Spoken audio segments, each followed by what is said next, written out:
지금 이 영상을 켜신 당신의 마음, 제가 감히 다 헤아릴 수는 없겠지만 어쩌면 가슴 한구석이 묵직한 돌덩이로 눌린 듯 답답하지는 않으신지요. 밖에서는 남들에게 싫은 소리 한마디 안 듣고 웃으며 잘 지내는데 이상하게 현관문을 열고 들어와 마주한 가족의 한마디에는 마음이 와르르 무너져 내릴 때가 있습니다.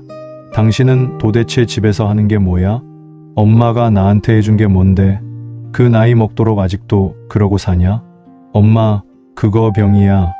남이 했다면 저 사람은 원래 저런가 보다 하고 흘려들었을 말들이 가장 사랑하고 믿었던 가족의 입에서 나올 때 그것은 말이 아니라 비수가 되어 심장에 박힙니다.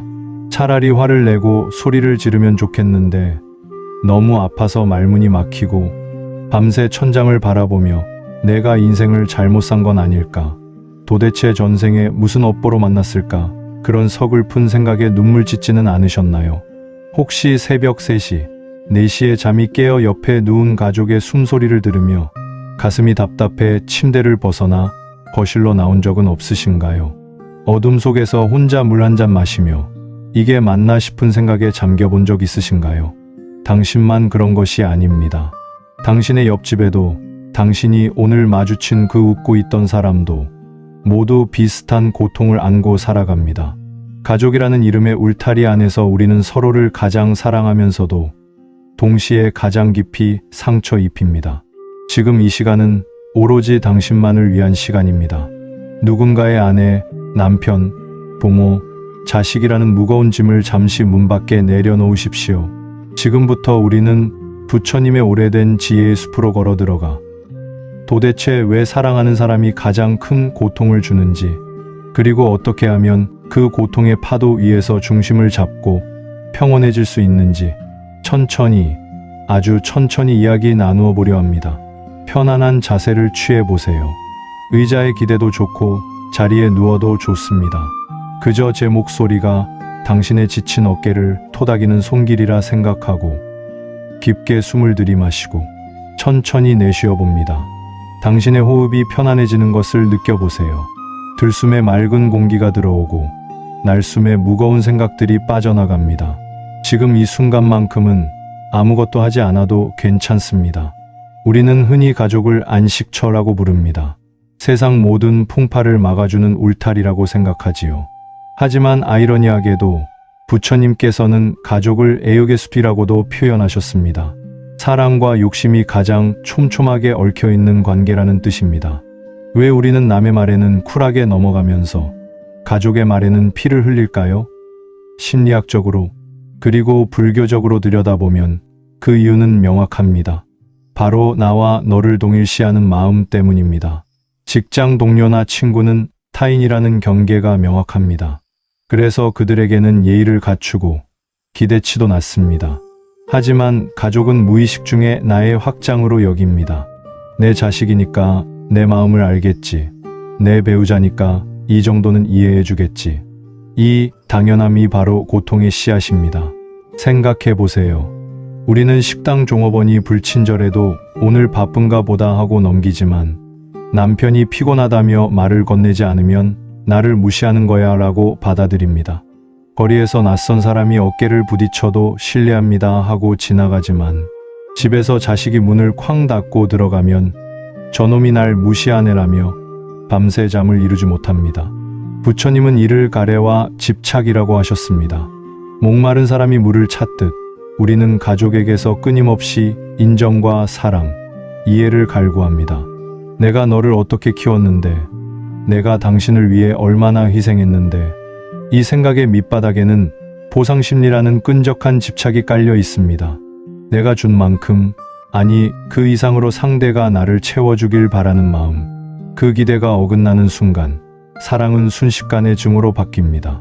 가장 기대가 컸기에 실망은 절망이 되고 가장 믿었기에 그 말은 배신처럼 느껴지는 것입니다. 여기서 한 가지 깊이 생각해 봐야 할 것이 있습니다. 우리가 가족을 사랑한다고 말할 때 그것이 진정한 사랑일까요? 아니면 소유욕일까요?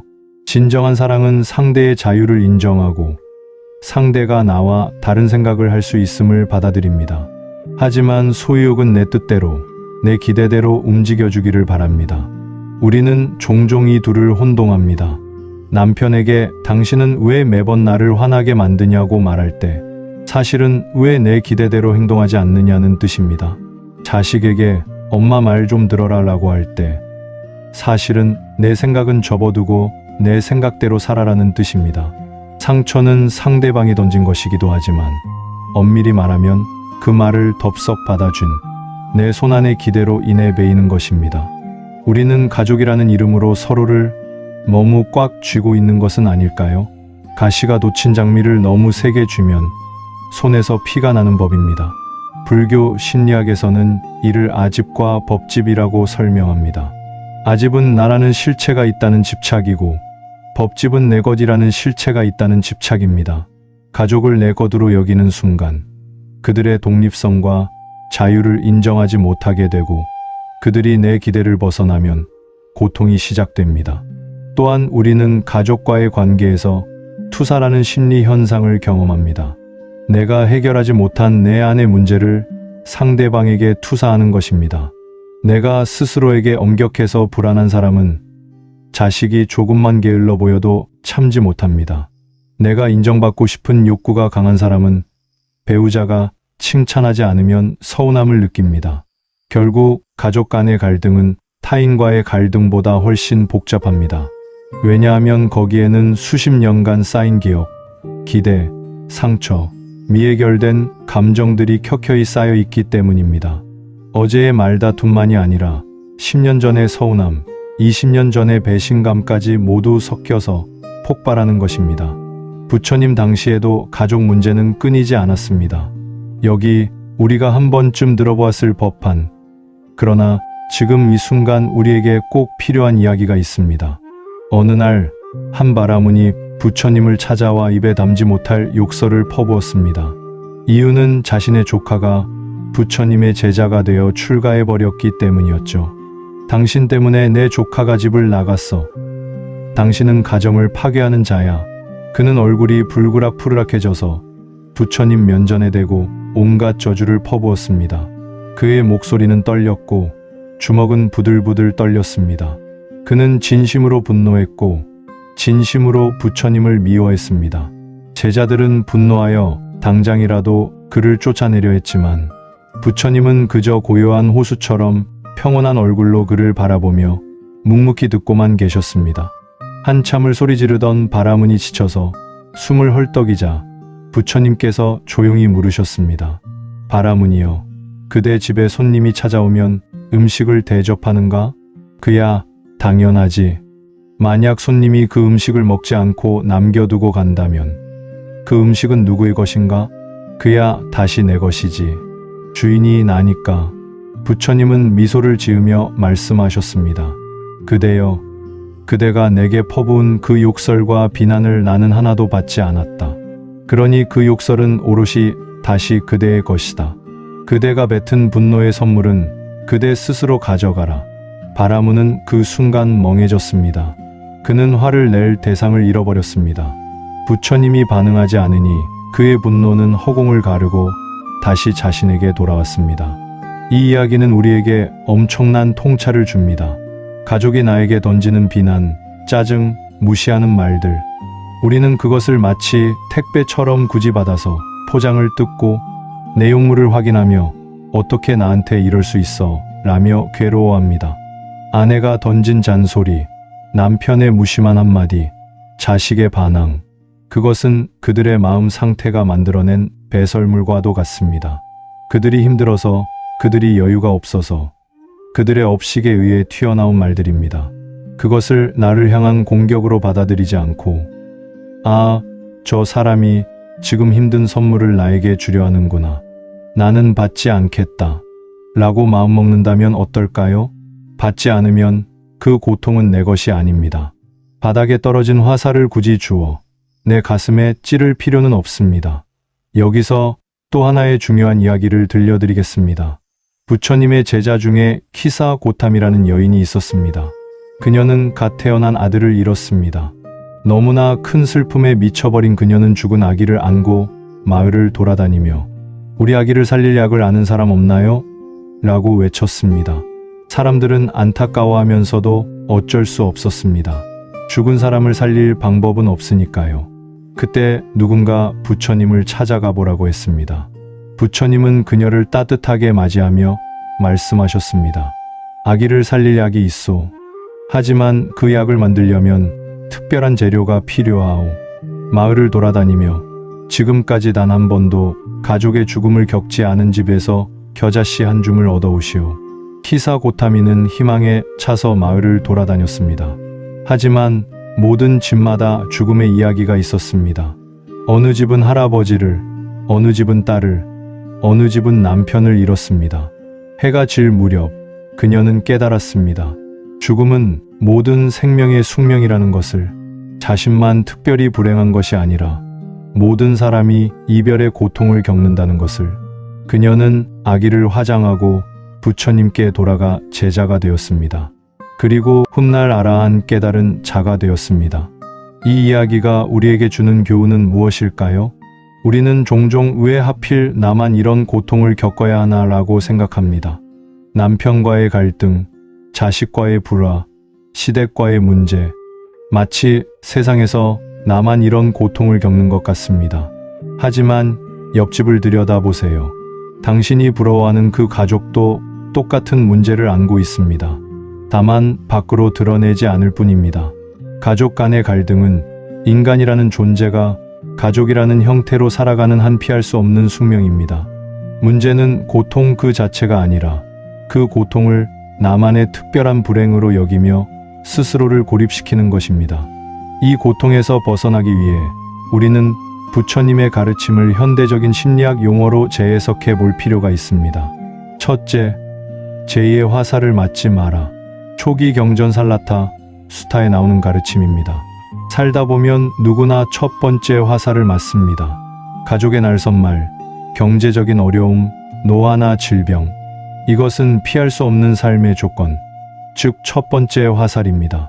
하지만 어리석은 자는 그 자리에서 울부짖으며 스스로에게 두 번째 화살을 쏩니다. 왜 나한테만 이런 일이 생기지? 저 인간은 영원히 안 바뀔 거야.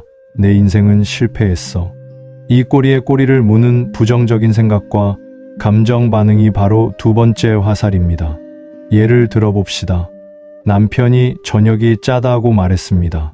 이것이 첫 번째 화살입니다. 조금 따끔하지만 견딜만 합니다. 그런데 당신은 거기서 멈추지 않습니다. 저 사람은 평생 날 무시해왔어. 내가 해주는 건 당연하게 여기고 나는 이 집에서 가정부일 뿐이야. 내 인생이 뭐가 됐지? 이혼해야 하나? 이것이 두 번째, 세 번째, 네 번째 화살입니다. 첫 번째 화살은 아프지만 견딜 수 있습니다. 하지만 우리를 죽음과도 같은 고통으로 몰아넣는 것은 바로 내가 쏜 두 번째 화살입니다. 지혜로운 사람은 첫 번째 화살을 맞으면 그 화살을 뽑고 상처를 소독하는 데 집중합니다. 아, 남편이 피곤해서 예민하구나. 혹은 내가 정말 소금을 많이 넣었나 확인해 봐야겠다. 그리고 넘어갑니다. 그것으로 끝입니다. 둘째, 연기법. 우리는 서로 연결되어 있다. 이것은 현대의 가족 체계 이론과도 맞닿아 있습니다. 남편이 화를 내는 것은 단순히 남편의 성격 탓만이 아닙니다. 그의 직장 스트레스, 시부모님과의 갈등, 경제적 압박감, 건강 문제, 그리고 나의 반응 방식, 자녀의 문제, 심지어 오늘 아침 출근길, 교통, 체증까지 수많은 원인과 조건이 그물처럼 얽혀서 화나는 현상이 나타난 것입니다. 불교에서는 이것이 있으므로 저것이 있고 이것이 일어남으로 저것이 일어난다는 연기법으로 설명합니다. 이것을 이해하면 비난 대신 연민이 생깁니다. 저 사람이 나빠서가 아니라 어떤 조건들이 저 사람을 저렇게 힘들게 만들었구나. 원인을 입체적으로 보면 사람을 미워하는 마음이 조금은 옅어집니다. 현대 심리학에서도 이를 시스템적 관점이라고 합니다. 한 사람의 문제는 그 사람만의 문제가 아니라 그가 속한 시스템 전체의 문제입니다. 남편의 화는 아내의 불안과 연결되고 아내의 불안은 자식의 반항과 연결되고 자식의 반항은 다시 남편의 화를 부릅니다. 이 악순환의 고리를 끊으려면 누군가 한 사람이라도 자신의 반응 패턴을 바꿔야 합니다. 그것이 바로 당신이 될 수 있습니다. 셋째, 재행무상, 모든 것은 변한다. 지금 당신을 괴롭히는 이 갈등도 영원할 것 같지만 반드시 변합니다. 매일 싸우던 자식도 언젠가 성장하여 떠나고 미워 죽겠던 배우자도 늙고 병들어 약해지는 날이 옵니다. 그때가 되면 지금의 이 치열했던 감정 싸움이 얼마나 부질없게 느껴질까요? 모든 것이 지나간다는 사실을 뼛속 깊이 받아들일 때 우리는 움켜쥔 주먹을 풀 수 있습니다. 제가 아는 한 할머니는 말년에 이렇게 말씀하셨습니다. 젊었을 때 남편과 싸우며 보낸 그 많은 시간들이 지금 생각하면 너무 아까워. 그때 싸우지 말고 그냥 같이 산책이나 하고 차나 마시고 그럴걸. 어차피 늙으면 다 똑같이 약해지는데. 넷째, 사성제, 고통의 원인과 소멸의 길. 부처님은 첫 번째 설법에서 사성제를 말씀하셨습니다. 고성제 고통이 있다. 집성제 고통의 원인이 있다. 멸성제 고통이 사라질 수 있다. 도성제 고통을 사라지게 하는 길이 있다. 가족 간의 갈등에 이를 적용하면 첫째, 우리는 고통받고 있다는 사실을 인정해야 합니다. 괜찮은 척 하지 말고 이건 정말 힘들다 하고 솔직히 말해야 합니다. 둘째, 그 고통의 원인이 무엇인지 살펴봐야 합니다. 대부분의 경우 집착, 기대, 소유욕입니다. 셋째, 그 집착을 내려놓으면 고통이 사라진다는 희망을 가져야 합니다. 넷째, 구체적인 실천법 8정도를 따라야 합니다. 바른 견해, 바른 생각, 바른 말, 바른 행동, 바른 생활, 바른 노력, 바른 마음 챙김, 바른 집중. 이론은 알겠지만 현실은 늘 어렵지요. 여기 우리 주변에서 흔히 볼 수 있는 세 분의 이야기를 들어보겠습니다. 내가 너를 어떻게 키웠는데. 60대 김어머니는 평생 시장에서 장사하며 아들 하나를 의사로 키워냈습니다. 새벽 4시에 일어나 도매시장에 가고 저녁 늦게까지 좌판을 지켰습니다. 손은 거칠어지고 허리는 굽었지만 아들이 좋은 대학에 가는 것을 보며 모든 고생이 보람으로 느껴졌습니다. 아들은 결혼 후 며느리 눈치를 보느라 명절에도 잘 오지 않습니다. 전화를 걸면 바빠요, 나중에 할게요 하고 끊기 일쑤입니다. 가끔 병원비를 보태주려 하면 괜찮아요 하며 사양합니다. 김어머니의 가슴에는 서운함이 숫덩이처럼 쌓여 화병이 났습니다. 배신감 느껴요. 내가 지를 위해 내 인생을 다 바쳤는데 이제 쓸모없으니 버리는 거죠. 밤마다 그녀는 천장을 바라보며 생각합니다. 내가 뭘 잘못했을까? 너무 엄하게 키웠나? 아니면 너무 응석을 받아줬나? 김어머니의 고통은 아들을 독립된 인격체가 아니라 내 인생의 성적표로 여겼기 때문입니다. 아들이 잘해주는 것이 내 삶의 보상이라고 믿었기에 보상이 없자 삶이 부정당한 기분이 든 것입니다. 하지만 생각을 바꿔봅시다. 아들은 태어날 때부터 독립된 영혼을 가진 존재였습니다. 그는 어머니의 몸을 빌려 세상에 왔을 뿐 어머니의 소유물이 아닙니다. 어머니가 해준 것은 투자가 아니라 선물이었습니다. 선물은 돌려받기를 기대하지 않고 주는 것입니다. 아들을 건강하게 키워서 독립시킨 것, 그 자체가 어머니의 성공입니다. 이제 필요한 것은 자식은 내 소유물이 아닌 잠시 내 몸을 빌려 세상에 온 귀한 손님이라는 인식의 전환입니다. 손님은 때가 되면 떠나는 것이 이치입니다. 잘 키워서 떠나보낸 것, 그것만으로 어머니의 할 일은 훌륭히 마친 것입니다. 그리고 이제는 자신을 위한 시간을 가질 때입니다. 60년을 타인을 위해 살았다면 남은 30년은 자신을 위해 살아도 됩니다. 집에 오면 숨이 막혀 50대 박 가장. 퇴직을 앞둔 박 선생님은 35년간 성실히 직장 생활을 했습니다. 가족을 위해 하고 싶은 일도 포기하고 승진을 위해 밤낮으로 일했습니다. 그런데 정작 집에만 오면 아내의 잔소리에 시달립니다. 삼식이 소리 듣기 싫으면 나가서 뭐라도 해요. 당신 친구들은 다 골프 치러 다니던데 당신은 왜 집에만 있어요? 요즘 남자들은 설거지도 하고 청소도 한대요. 평생 가족을 위해 일했는데 이제 와서 짐짝 취급을 받는 것 같아 서글프고 분합니다. 말대꾸하면 싸움이 커질까봐 입을 닫고 방으로 들어가지만 속은 골마 터집니다. 밤에 혼자 소주를 마시며 생각합니다. 내가 뭐하러 이렇게 살았나? 차라리 혼자 사는 게 나았을걸. 박 선생님과 아내분 모두 변화에 대한 두려움을 겪고 있습니다. 아내는 남편의 은퇴 후 달라질 생활이 두렵고 자신의 공간이 침범당하는 것 같아 불안합니다. 남편은 사회적 지위 상실이 두렵고 집에서마저 인정받지 못하는 것 같아 초라합니다. 서로의 두려움을 공격으로 표현하고 있는 것이죠. 아내의 잔소리는 사실 당신도 나처럼 불안하지 않아요? 우리 이제 어떻게 살아야 하죠? 라는 외침입니다. 남편의 침묵은 나도 무섭고 막막해. 하지만 나약해 보이기 싫어라는 숨은 메시지입니다. 이때 필요한 것은 침묵이 아니라 약함의 고백입니다. 여보, 나도 늙는 게 무섭고 당신에게 짐이 될까봐 두려워. 우리 같이 이 두려움을 나눌 수 있을까? 자존심을 내려놓고 진심을 보일 때 공격의 칼날은 무뎌집니다. 그리고 새로운 관계가 시작될 수 있습니다. 언니는 좋겠네. 시집 잘 가서 40대 이 자매. 이 씨는 명절만 되면 동생의 비아냥거리는 말투에 상처를 받습니다. 동생은 경제적으로 어려운 생활을 하면서 넉넉한 언니를 부러워하면서도 동시에 질투합니다. 언니는 좋겠네. 남편 돈 잘 벌어서. 우리 때는 부모님이 언니한테만 용돈 주셨지. 언니는 공부도 잘해서 부모님이 얼마나 좋아하셨어. 이 씨는 반박하고 싶습니다. 나도 내 나름 힘들게 산다고. 돈이 다가 아니라고. 내가 모르는 내 어려움도 많아. 하지만 말하면 역시 언니는 나를 무시해라며 더 큰 싸움으로 번집니다. 그래서 참고 있지만 명절이 끝나면 머리가 지끈거리고 마음이 무겁습니다. 동생의 말 속에는 인정 욕구와 결핍이 들어 있습니다.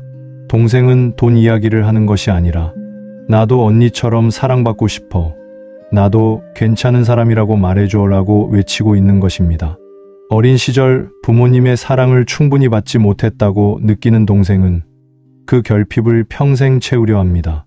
그리고 그 분노를 언니에게 표출합니다.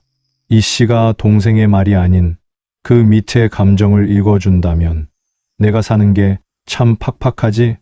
그래도 내가 얼마나 열심히 사는지 언니는 알아. 부모님도 너를 사랑하셨어. 표현을 잘 못하셨을 뿐이야. 이 한마디가 동생의 얼어붙은 마음을 녹일 수 있습니다. 그리고 언니 자신도 나는 내 삶을 살 뿐 동생의 상처까지 책임질 수는 없다는 경계를 명확히 할 필요가 있습니다. 내려놓는 연습법, 멈추고, 바라보고, 호흡하라. 자, 이제 구체적으로 어떻게 해야 할까요? 가족이 내 속을 뒤집어 놓는 바로 그 순간, 분노가 치밀어 오르고 가슴이 두근거리는 그 찰나에 할 수 있는 수행법을 알려드립니다. 이것은 마음의 소화기와 같습니다. 불이 났을 때 소화기를 찾아 작동법을 익히기에 늦습니다. 평소에 연습해두어야 위급한 순간에 자동으로 몸이 움직입니다. 1단계 멈춤 스탑. 상대의 말이 비수처럼 날아와 꽂힐 때 우리는 반사적으로 쏘아붙이려 합니다. 이때 마음속으로 크게 외치세요. 잠깐, 그리고 3초만, 딱 3초만 아무 말도 하지 마세요. 입술을 꽉 깨물어도 좋고 혀를 입천장에 붙여도 좋습니다. 주먹을 꽉 쥐었다가 펴도 좋습니다. 이 3초의 멈춤이 당신을 업보의 수레바퀴에서 구해냅니다. 반응하지 않는 것, 그것이 최고의 방어입니다. 왜 3초일까요? 뇌과학적으로 편도체, 감정에 뇌가 반응하는데 약 0.2초가 걸립니다. 하지만 전전두엽 이성의 뇌가 개입하려면 최소 2에 3초가 필요합니다. 이 짧은 시간이 당신을 구합니다. 2단계 알아차림. 멈춘 상태에서 시선을 내 안으로 돌립니다. 지금 내 몸이 어떤지 관찰하세요. 아, 내 얼굴이 뜨거워졌구나. 주먹에 힘이 들어갔구나. 가슴이 콩닥거리는구나. 목이 조이는 것 같구나. 그리고 감정에 이름을 붙여줍니다. 지금 나는 화가 났구나. 지금 나는 서운하구나. 지금 나는 무시당한 기분이구나. 마치 남의 일인 것처럼 제3자가 되어 내 감정을 바라보는 것입니다. 내가 화가 났다가 아니라 내 안에 화라는 손님이 찾아왔구나 라고 생각하세요. 이것을 불교에서는 사티, 즉 마음 챙김이라고 합니다. 감정에 휩쓸리지 않고 감정을 관찰하는 것입니다. 3단계 호흡. 이제 그 감정을 몸 밖으로 흘려보낼 차례입니다. 코로 깊게 숨을 들이마시며 맑은 공기가 정수리까지 차오르는 것을 상상하세요. 1, 2, 3, 4까지 세며 천천히, 그리고 입으로 길게 후 하고 내뱉습니다. 1, 2, 3, 4, 5, 6까지 세며 더 천천히 내뱉는 숨에 내 몸 안에 검은 연기, 뜨거운 화기가 빠져나간다고 상상하세요. 3번만 깊게 호흡하면 뇌의 편도체가 진정되고 이성이 돌아옵니다. 미주신경이 활성화되어 몸이 이완됩니다. 4단계 미소 스마일. 가장 어려운 단계지만 가장 강력합니다. 입꼬리를 억지로라도 아주 살짝 올려보세요.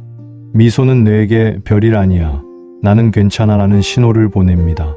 안면 피드백 가설에 따르면 표정이 감정을 만들기도 합니다. 상대방을 향해 웃으라는 것이 아닙니다. 나 자신을 향해, 이 상황을 견디고 있는 기특한 나에게 미소를 보내는 것입니다. 5단계 선택. 이제 당신은 선택할 수 있습니다. 예전처럼 자동으로 반응할 것인가, 아니면 의식적으로 다르게 반응할 것인가. 대답이 필요하다면 침착하게 말하세요. 지금은 대답하기 어려워. 조금 시간을 주면 좋겠어. 혹은 내 말을 들었어. 내가 생각해 볼게. 대답이 필요 없다면 그냥 그 자리를 떠나도 됩니다. 도망이 아니라 지혜로운 회피입니다. 마음 내려놓기, 관계별 실전 처방. 배우자에게, 배우자는 나의 거울입니다. 거울 속에 비친 내 얼굴에 때가 묻었다고 거울을 닦아서는 소용이 없습니다. 내 얼굴을 닦아야 합니다. 남편이, 아내가 미워 보일 때는 내 마음을 먼저 닦아야 합니다. 저 사람도 나처럼 늙어가는구나. 저 사람도 밖에서 얼마나 치이고 다닐까. 알고 보면 저 사람도 불쌍한 중생이다. 측은지심, 불쌍히 여기는 마음이 사랑보다 더 깊고 오래갑니다. 오늘 저녁 잠든 배우자의 얼굴을 한번 가만히 들여다보세요. 주름진 눈과 희끗한 머리카락, 잠든 얼굴은 무방비합니다. 아마도 당신이 처음 만났을 때보다 많이 늙었을 것입니다. 하지만 그 주름 하나하나가 당신과 함께 산 세월의 흔적입니다. 미움보다는 짠한 마음이 먼저 든다면 당신은 이미 용서한 것입니다. 그리고 한 가지 더, 배우자에게 기대하지 마세요. 기대는 실망의 씨앗입니다. 이 사람은 나를 완벽하게 이해해 줄 수 없다. 나도 이 사람을 완벽하게 이해할 수 없다. 이것을 받아들이면 편안해집니다. 대신 감사할 것을 찾으세요. 매일 작은 감사 하나씩. 오늘 쓰레기를 버려줬네. 내가 아플 때 약을 사다 줬네. 자녀에게, 자녀는 나의 스승입니다. 내 뜻대로 되지 않는다는 것, 집착이 괴로움이라는 것을 가르쳐주기 위해 온 스승입니다. 자녀에게 서운할 때마다 되뇌세요. 너는 너의 인생을 살아라. 나는 나의 인생을 살겠다. 이것은 냉정이 아닙니다. 자녀를 믿고 놓아주는 진정한 사랑입니다. 그들이 넘어지더라도 스스로 일어날 힘을 믿어주는 것, 그리고 나는 내 삶을 즐겁게 사는 모습을 보여주는 것, 그것이 자녀에게 줄 수 있는 최고의 유산입니다. 어떤 부모는 자식이 잘 되기를 바라며 평생을 희생합니다. 하지만 정작 자식이 보고 배우는 것은 부모가 되면 행복을 포기해야 하는구나입니다. 이것이 당신이 가르치고 싶은 것인가요? 차라리 당신이 행복한 모습을 보여주세요. 취미를 즐기고 친구를 만나고 웃고 살아가는 모습, 그것이 자식에게 인생은 살만하구나 라는 희망을 줍니다. 부모님은 나의 첫 번째 스승이지만 완벽하지 않습니다. 그들도 처음 부모가 되어본 것이고 그들 나름대로 최선을 다했을 것입니다. 부모님이 나를 상처 입혔다면 그것을 인정하되 용서하세요. 용서는 그들을 위한 것이 아니라 당신 자신을 자유롭게 하기 위함입니다. 그리고 이제는 부모-자식 관계에서 한 걸음 물러나 어른과 어른의 관계로 재정립할 때입니다. 부모님의 기대에 부응할 필요도, 부모님을 변화시킬 필요도 없습니다. 다만 예의를 지키고 도리를 다하되 내 삶의 주인은 나라는 것을 명확히 하세요. 형제자매에게 형제자매는 나의 거울 중 가장 오래된 거울입니다. 어린 시절의 경쟁, 부모의 사랑을 두고 벌인 싸움, 그 모든 기억이 아직도 남아 있습니다. 하지만 이제는 어른입니다. 어린 시절의 역할에서 벗어나세요. 나는 항상 동생을 돌봐야 해. 언니는 항상 나를 무시해. 이런 낡은 스크립트를 버리세요. 지금의 형제자매를 있는 그대로 보세요. 그들도 당신처럼 인생을 힘들게 살아가는 중년입니다. 비교하지 말고 각자의 길을 응원하세요. 직장 및 다른 관계에서 타인은 지나가는 바람입니다. 바람이 분다고 해서 산이 흔들리나요? 그들의 말은 바람 소리입니다. 좋은 소리도 나쁜 소리도 그저 스쳐 지나가게 두세요. 아, 오늘은 바람이 좀 거세구나 하고 옷깃을 여미면 그만입니다. 그 바람을 붙잡아 가두려 하지 마세요. 바람은 잡히지 않습니다. 바람을 잡으려 하면 당신만 지칩니다.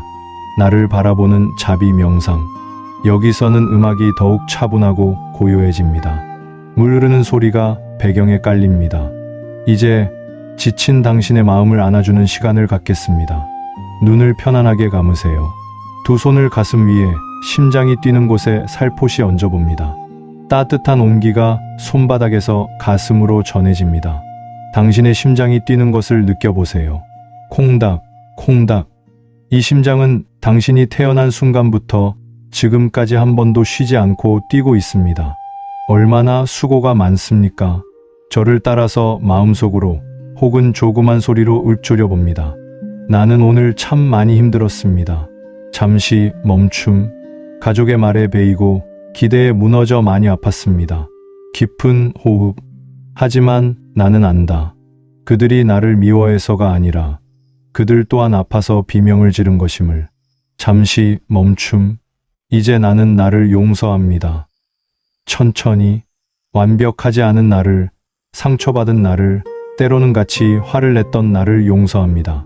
깊은 호흡을 3번. 내가 평온하기를, 내가 고통에서 벗어나기를, 내가 얽매임 없이 자유롭기를, 내 마음의 호수가 다시 고요해지기를. 잠시 침묵. 이제 당신이 가장 미워했던 사람 혹은 서운했던 가족의 얼굴을 떠올려 봅니다. 너무 가까이 오게 하지 말고 저 멀리 강 건너에 서 있다고 상상하세요.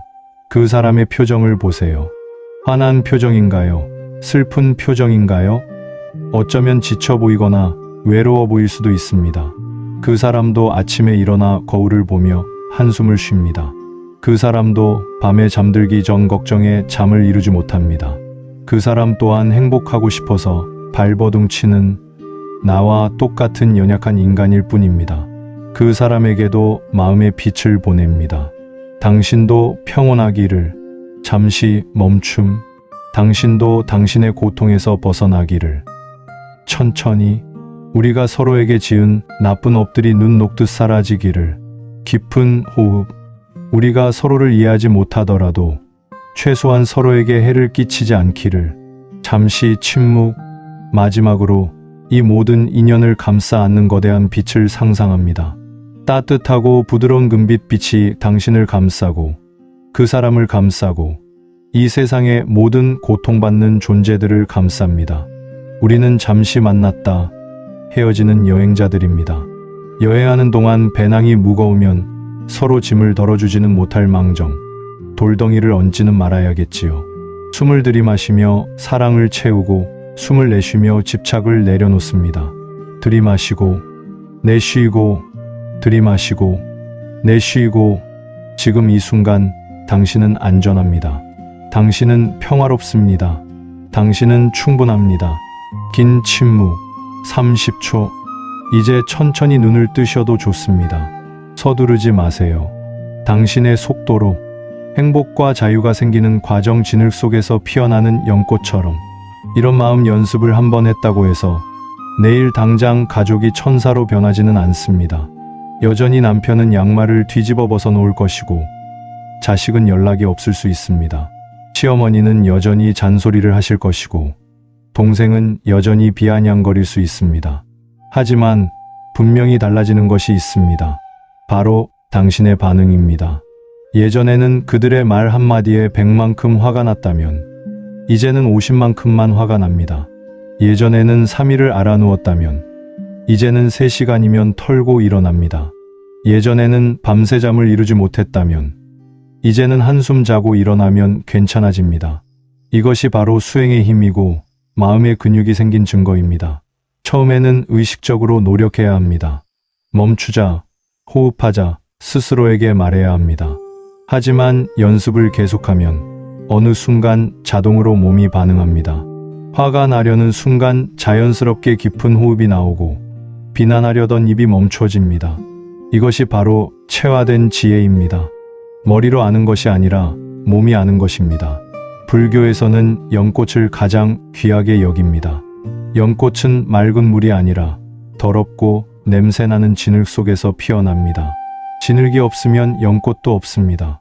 가족이라는 진흙, 갈등이라는 오물이 없다면 깨달음과 자비라는 연꽃은 피어날 수 없습니다. 나를 힘들게 하는 가족이 사실은 나를 수행시키고 성숙하게 만드는 가장 강력한 스승이었음을 깨닫게 되는 날이 올 것입니다. 티베트의 한 스님은 이렇게 말했습니다. 나를 해치려는 적이야말로 나의 가장 큰 스승이다. 그가 없었다면 나는 인내를 배울 수 없었을 것이다. 당신을 힘들게 하는 그 가족도 마찬가지입니다. 그들이 없었다면 당신은 내려놓음, 용서, 자비를 배울 기회가 없었을 것입니다. 마음의 공간이 넓어지면 날카로운 말들은 허공을 가를 뿐 나를 찌르지 못합니다.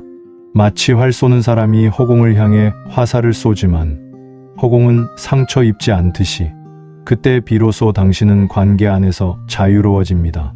같이 있어도 홀로 있는 듯 고요하고 홀로 있어도 충만한 행복을 느끼게 됩니다. 그것이 바로 부처님이 말씀하신 무소의 뿔처럼 혼자서 가라는 참된 의미입니다. 외로움이 아닌 고독의 완성입니다. 혼자 있음을 두려워하지 않는 사람, 타인의 인정이 없어도 자신을 사랑할 수 있는 사람, 그런 사람만이 진정으로 타인을 사랑할 수 있습니다. 긴 시간 저희 이야기와 함께 해주셔서 감사합니다. 오늘 나눈 이야기들이 당신의 가슴 속에 작은 등불 하나 켜는 계기가 되었기를 바랍니다. 지금 이 순간 당신의 마음이 조금이라도 가벼워졌다면 그것만으로도 충분합니다. 모든 것을 한 번에 바꾸려 하지 마세요. 작은 변화 하나씩이면 됩니다. 오늘 밤 혹은 내일 아침 가족을 마주할 때 오늘 배운 3초의 멈춤을 꼭 기억하세요. 그리고 마음속으로 연민의 눈을 뜨고 그들을 바라보세요. 아이고, 저 사람도 참 애쓰며 사는구나. 그 따뜻한 시선 하나가 차가운 얼음장 같던 집안의 공기를 봄날의 햇살처럼 바꿀 수 있습니다. 변화는 상대가 아니라 내가 먼저 시작하는 것입니다. 내가 변하면 세상이 변합니다. 이것은 진리입니다. 당신은 누구보다 소중한 사람입니다. 가족이라는 역할 속에 갇혀 나 자신을 잃어버리지 마세요. 당신이 먼저 행복해야 그 행복의 향기가 가족에게로 퍼져나갑니다. 행복은 멀리 있지 않습니다. 지금 여기 이 순간에 있습니다. 따뜻한 차 한 잔, 창밖의 나무, 부는 바람, 당신의 호흡, 이 모든 것이 기적입니다. 당신이 살아있다는 것 그 자체가 기적입니다. 부처님께서는 말씀하셨습니다. 과거는 이미 지나갔고 미래는 아직 오지 않았으며 지금 이 순간만이 진실이다. 지금 이 순간 당신은 괜찮습니다. 당신은 충분합니다. 당신은 사랑받을 가치가 있습니다. 매일 아침 일어나서 거울을 보며 자신에게 이렇게 말해보세요. 나는 오늘도 최선을 다했어. 나는 소중한 사람이야. 나는 나를 사랑해. 처음에는 어색하고 거짓말처럼 느껴질 수 있습니다. 하지만 매일 반복하다 보면 어느 순간 진심이 됩니다. 오늘 밤은 부디 아무런 걱정 없이가 태어난 아기처럼 편안하게 잠드시길 기원합니다. 당신의 모든 날들이 날마다 좋은 날이 되기를 축원합니다. 부처님의 자비가 당신과 함께하기를, 당신의 가족 모두가 평안하기를, 이 세상의 모든 존재들이 고통에서 벗어나기를. 감사합니다. 편안하십시오.